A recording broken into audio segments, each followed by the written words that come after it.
Hi Blueprints, Vero here. Today we ask the ancient question, where's the dignity in humanity as a civilization? Are our big permanent creations in this world a fair expression of our nature as intelligent beings? If we were to disappear today, how would some alien who observes the remnants of our civilization perceive us? Today let's embark on a journey through time, spanning thousands of years to witness our legacy as a supposedly technologically advanced beings. And at the end, I'll provide you with some references and food for thought about what's our real role in the world. The remnants of complex living beings. When any complex living being dies, it often leaves behind a skeleton, a shell, or an exoskeleton that, if we are lucky, it can be preserved for thousands upon thousands of years. Thanks to these remains, we can study many aspects of the body, even if its species has gone completely extinct. Weight, morphology, diet, age. It's fascinating to think that we can uncover dozens of characteristics and details about a being that hasn't existed for millennia. Well, the same things happened with civilizations. In our case, big chunks of concrete and steel will forever cover this planet, but also will remain the shape and density of our actions. What would an extraterrestrial think when it saw our urban corpse? What questions would it ask? Okay, let's ignore the most powerful question regarding these matters. Why did the humans go extinct? A question that we would like to be able to answer right now.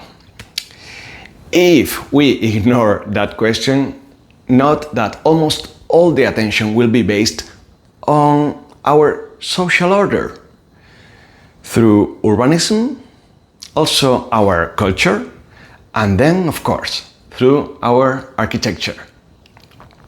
And it's amusing because the most obvious question is also one of the hardest to answer, even for urban planners and architects today.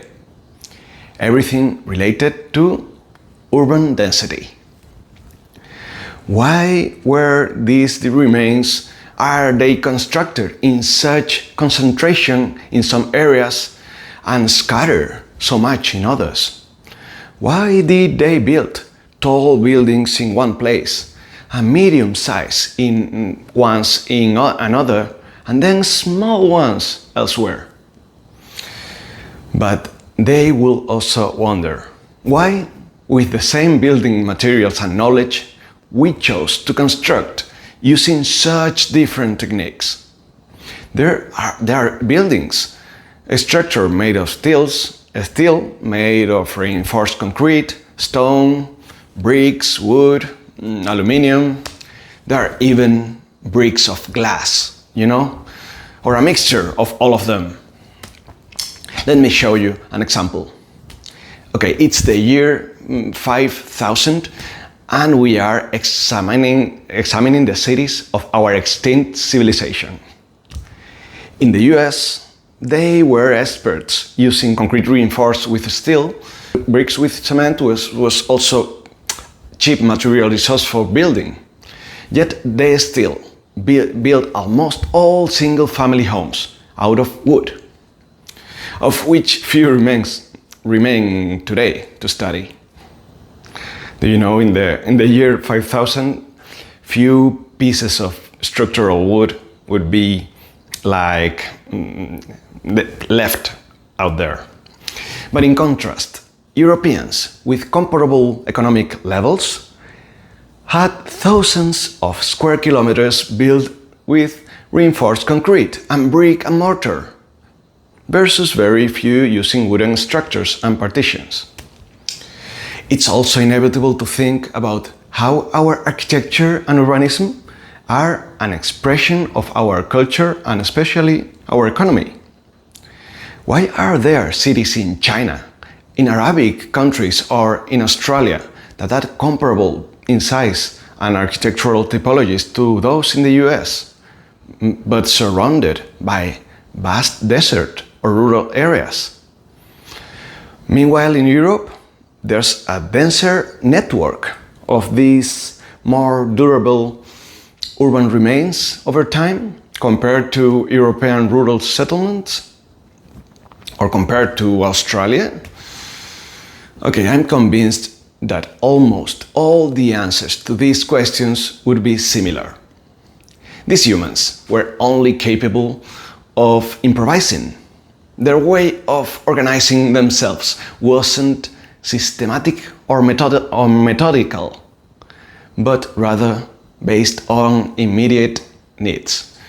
All those needs change every few years, so poor creatures, they couldn't handle more,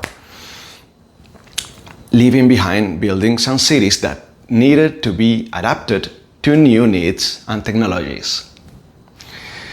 You know, these people were just trying to stay afloat for the next few years or decades. And maybe that's why we gone extinct. I leave you with these questions and a final one.